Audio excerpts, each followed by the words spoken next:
For years, the name Jeffrey Epstein has existed at the center of unanswered questions, sealed court records, and public suspicion about how power, wealth, and influence intersect with justice in the United States. Now, that silence has been partially broken. The U.S. Department of Justice has begun releasing a new set of long-anticipated files connected to federal investigations into Epstein, triggering renewed global attention and immediate debate over what the documents reveal, what remains hidden, and why it has taken so long for this information to emerge. The release marks a significant moment in one of the most controversial criminal cases of recent decades. Epstein, a wealthy financier with extensive social and political connections, died in jail in 2019 while awaiting trial on federal sex trafficking charges. His death, officially ruled a suicide, intensified public scrutiny and fueled widespread skepticism about accountability for those connected to him. Since then, pressure has steadily mounted on U.S. authorities to disclose records that could shed light on how Epstein operated,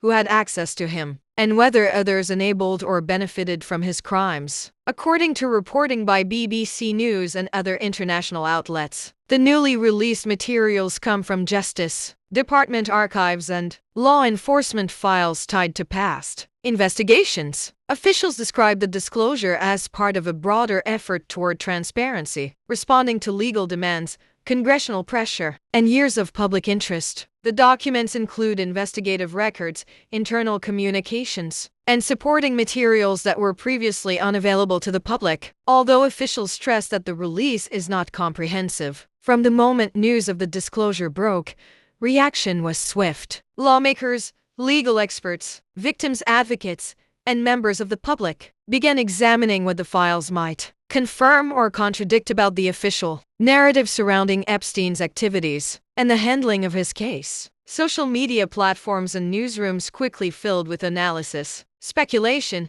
and renewed calls for accountability, reflecting how deeply the Epstein case has embedded itself in public consciousness. At the same time, the Justice Department has emphasized limits on what can be made public. Many of the released documents contain redactions, with names, personal details, and sensitive information obscured. Authorities argue that these redactions are necessary to protect victims, preserve privacy, and comply with existing laws. Critics, however, question whether the level of redaction undermines the promise of transparency and whether key information about powerful individuals remains shielded from scrutiny. The timing of the release has also drawn attention. Years after Epstein's death, and long after initial investigations concluded, the disclosure raises questions about institutional accountability and public trust. For